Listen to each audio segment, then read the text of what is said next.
మనం ఇప్పటివరకు current బిల్‌ని pay చేయాలంటే Google pay, phone pay, Amazon పేని ఉపయోగించి డైరెక్ట్‌గా పేమెంట్ చేసేవాళ్ళం. అయితే ఆర్‌బీఐ గైడ్‌లైన్స్ ప్రకారం ఈ విధమైన డైరెక్ట్ పేమెంట్‌ని ఆఫ్ చేయడం జరిగింది. అయితే ఇకపై నుంచి ఈ యొక్క కరెంట్ బిల్‌ని ఎలా పే చేయాలి అనే దాని గురించి మనం ఈ వీడియోలో తెలుసుకుందాం. లేట్ చేయకుండా వీడియోని స్టార్ట్ చేసినట్లయితే అయితే ఇప్పుడు మీరు మీ యొక్క మొబైల్‌ని ఓపెన్ చేసి మొబైల్‌లో ఉన్న ప్లే స్టోర్‌లోన ఏపీ ఈపీడీసీఎల్ అని యాప్‌నైతే ఇన్‌స్టాల్ చేసుకోవాల్సి ఉంటది.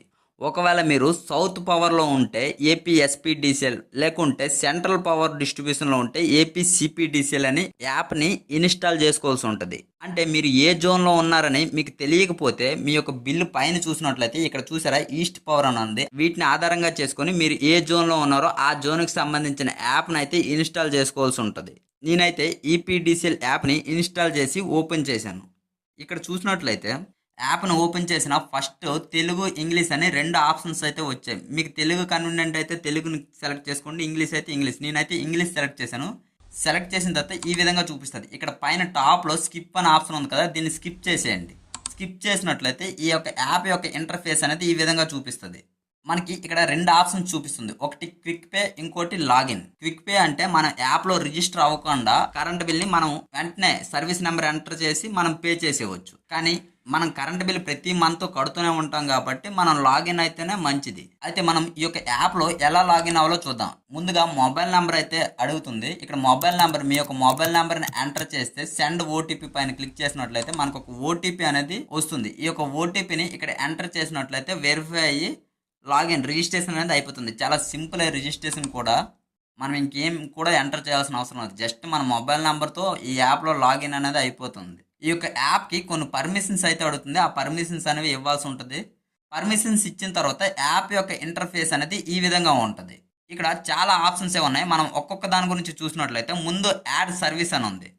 ఈ యొక్క యాడ్ సర్వీస్ పైన క్లిక్ చేసినట్లయితే ఇక్కడ చూడండి ప్లస్ సింబల్ వచ్చింది. ప్లస్ పైన క్లిక్ చేసినట్లయితే మన సర్వీస్ నెంబర్ ఏదైతే కరెంట్ బిల్ మీద సర్వీస్ నెంబర్ ఉంటుందో ఇక్కడ మీరు చూడొచ్చు. ఈ యొక్క సర్వీస్ నెంబర్ని ఎంటర్ చేయాల్సి ఉంటుంది. ఇక్కడ ఎంటర్ చేసిన తర్వాత కింద నిక్ నేమ్ అడుగుతుంది. అంటే ఏదైనా మన ఐడెంటిఫికేషన్ కోసం ఏదో ఒక గుర్తు. నేను ఇప్పుడు ఈ యొక్క సర్వీస్ నెంబర్ అనేది నేను ఉంటున్న రెంట్ హౌస్ కాబట్టి రెంట్ హౌస్ అని టైప్ చేస్తున్నాను. నా యొక్క సర్వీస్ నెంబరు ఇక్కడ కింద నిక్ నేమ్ రెంట్ హౌస్ అని టైప్ చేసి సబ్మిట్ కొట్టగానే రిజిస్ట్రేషన్ అనేది కంప్లీట్ అయిపోయినట్టు ఒక పాపప్ వచ్చింది. ఇక్కడ మీరు చూడొచ్చు. దీన్ని కావాలంటే డిలీట్ చేసుకునే ఆప్షన్ కూడా ఉంది. సెకండ్ స్టెప్ చూసినట్లయితే బిల్ పే అని ఉంది. ఈ యొక్క బిల్ పే పైన క్లిక్ చేసినట్లయితే మనం ఏదైతే రిజిస్ట్రేషన్ చేసామో ఈ యొక్క సర్వీస్ బిల్ అనేది మనకి ఇక్కడ రావడం చూడొచ్చు. మనం ఈ యొక్క సర్వీస్ ఎవరిదో వారి నేమ్ వచ్చింది. అదేవిధంగా బిల్లు డేట్ వచ్చింది. మన మొబైల్ నెంబర్ కూడా వచ్చింది. అదేవిధంగా మన అమౌంట్ డ్యూ డేట్ కూడా వచ్చింది. అంతేకాకుండా ఇక్కడ కిందన మీ సర్వీస్ అనేది డిస్కనెక్ట్ చేశారా అంటే లైన్ మీద మీరు కరెంట్ బిల్ కట్టకపోతే డిస్కనెక్ట్ చేస్తే ఎస్ అని కొడితే ఇక్కడ ₹100 ఫైన్ కూడా పడింది మనకి.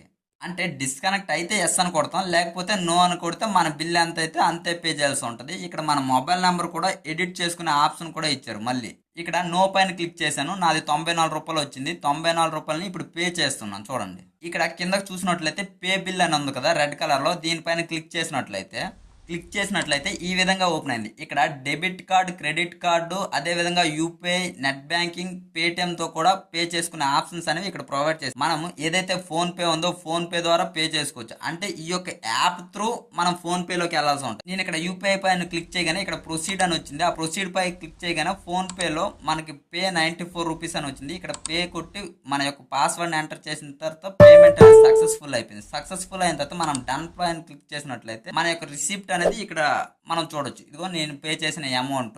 కానీ ఇది 3 అవర్స్ అనేది పడుతుంది. అప్డేట్ అవడానికి 3 అవర్స్ పడుతుందంట. ఇక్కడ ఈ యాప్ ద్వారా పే చేయడం ఏంటంటే మనకి ఎక్స్ట్రా ఛార్జెస్ ఏవైతే ఉంటాయో సర్వీస్ ఛార్జెస్ ఏమైనా ఉన్నాయనుకో ₹2 మామూలుగా మనం ఫోన్పేలో పే చేస్తే మనకి ₹2, ₹3 అనేవి ఎక్స్ట్రా కట్ అయ్యేవి. ఇప్పుడు ఈ యాప్ ద్వారా పే చేయడం వల్ల అటువంటి ఎక్స్ట్రా అమౌంట్ అనేది ఏమీ కట్ అవ్వట్లేదు. అయితే ఇక్కడతో మనం కరెంట్ బిల్ ఎలా పే చేయాలనేది అయితే తెలుసుకున్నాం. అయితే ఇంకా సర్వీసులు ఉన్నాయనుకో సేమ్ అదే విధంగా యాడ్ చేసుకుంటాం. యాడ్ చేసుకొని పే బిల్లోకి వెళ్తే మనకి నచ్చిన సర్వీస్ని సెలెక్ట్ చేసుకుని బిల్ పే చేస్తాం. మనం ఇప్పటి వరకు ఈ యొక్క యాప్ను ఉపయోగించి కరెంట్ బిల్ ఎలా పే చేయాలనేది చూసాం. అయితే ఈ యొక్క యాప్ ద్వారా కరెంట్ బిల్ కట్టడం మాత్రమే కాకుండా మనకి ఎలక్ట్రికల్కి సంబంధించి ఏవైనా కంప్లైంట్స్ కానీ ఉంటే వాటిని కూడా ఇక్కడ ఫిర్యాదు చేయొచ్చు. అదేవిధంగా మనం ప్రతి నెల ఎన్ని యూనిట్లు వాడాం మనం బిల్ ఎప్పుడు పే చేసాం అనే హిస్టరీ కూడా ఇందులో దొరుకుతుంది. వీటన్నిటి గురించి మనం ఒక్కొక్కటిగా తెలుసుకుందాం. వీడియోని లాస్ట్ వరకు స్కిప్ చేయకుండా చూడండి. మీరు గనక ఫస్ట్ టైం మన ఛానల్ గాని చూస్తున్నట్లయితే సబ్స్క్రైబ్ చేసుకోండి. ఇక్కడ మీరు చూసినట్లయితే ఇక్కడ కస్టమర్ కేర్ అనే ఉంది కదా, దీన్ని ఒకసారి క్లిక్ చేసి చూసినట్లయితే ఇక్కడ మనకి 3 ఆప్షన్లు కనిపిస్తున్నాయి. ఫస్ట్ది చూసినట్లయితే లార్జ్ కంప్లైంట్ అని ఉంది. దీన్ని గనక మనం క్లిక్ చేసి చూసినట్లయితే మనం ఏవైతే సర్వీసులు యాడ్ చేసామో ఆ యొక్క సర్వీసులు అనేవి ఇక్కడ చూపిస్తాయి. వీటిలో ఏ యొక్క సర్వీస్ కి సమస్య ఉందో ఆ యొక్క సర్వీస్ ని సెలెక్ట్ చేసుకుంటాం. ఇక్కడ మనకి మొబైల్ నెంబర్ అడగడం జరుగుతుంది. మనం ఏదైతే మొబైల్ యూజ్ చేస్తున్నామో ఆ యొక్క మొబైల్ నెంబర్ని ఎంటర్ చేసి సెండ్ ఓటీపీ మీద క్లిక్ చేసినట్లయితే మనకు ఒక ఓటీపీ వస్తుంది. ఈ యొక్క ఓటీపీని ఎంటర్ చేసి వెరిఫైని క్లిక్ చేసినట్లయితే ఇక్కడ చూడొచ్చు మనకి ఈ విధంగా ఓపెన్ అయ్యి ఇక్కడ ల్యాండ్ మార్క్ అనేది అడుగుతుంది. అంటే ఎగ్జాంపుల్గా చూసుకున్నట్లయితే ఇక్కడ నేను నియర్ బై హనుమాన్ టెంపుల్ అని ఎంటర్ చేశాను. నెక్స్ట్ చూసినట్లయితే కంప్లైంట్ టైప్ అని ఉంది. దీన్ని క్లిక్ చేస్తే మనకి ఇక్కడ అడగడం జరుగుతుంది ఈ యొక్క కంప్లైంట్ అనేది దేనికి సంబంధించింది. ఇక్కడ ఫస్ట్ ఆప్షన్ చూసినట్లయితే లైన్కి సంబంధించిందా, లేకుంటే పోల్కి సంబంధించిందా, లేకుంటే సర్వీస్ వైర్కి సంబంధించిందా, పవర్ ఏమైనా ఫెయిల్ అయిందా, లేకుంటే ట్రాన్స్ఫార్మర్ రిలేటెడ్ కంప్లైంటా, లేకుంటే వోల్టేజ్కి సంబంధించిన కంప్లైంటా అనేది ఇక్కడ అడగడం జరుగుతుంది. నేను ఇక్కడ వోల్టేజ్ రిలేటెడ్ అన్న ఆప్షన్ని క్లిక్ చేశాను. ఇక్కడ కిందనున్న ఈ యొక్క ఆప్షన్ చూసినట్లయితే వోల్టేజ్లో ఏంటి అంటే లో వోల్టేజ్ కావచ్చు, హై వోల్టేజ్ కావచ్చు, లేకుంటే డిమ్మా, లేకుంటే వోల్టేజ్లో ఫ్లక్చువేషన్సా అనే ఆప్షన్ ఇక్కడ అడగడం జరిగింది. దీంట్లో ఒకటి సెలెక్ట్ చేసుకొని ఇంకా ఏమైనా మనం చెప్పాలనుకుంటే ఇక్కడ రాసి సబ్మిట్ చేస్తే కంప్లైంట్ అనేది రిజిస్టర్ అయ్యి ఒక కంప్లైంట్ నెంబర్ మనకు వస్తుంది. మనం కొద్దిగా బ్యాక్ వెళ్ళి తర్వాత ఇక్కడ సెకండ్ ఆప్షన్ చూసినట్లయితే ఎల్టీ అప్లికేషన్ స్టేటస్ అని ఉంది కదా, దీన్ని క్లిక్ చేసి మనం ఏదైనా కొత్త మీటర్కి అప్లై చేసినా లేకుంటే ఏదైనా ఎలక్ట్రికల్ రిలేటెడ్ ఏవైనా అప్లై చేస్తే వాటికి సంబంధించిన రిజిస్టర్ నెంబర్ని ఎంటర్ చేసి వాటి యొక్క స్టేటస్ను కూడా ఇక్కడ తెలుసుకోవచ్చు.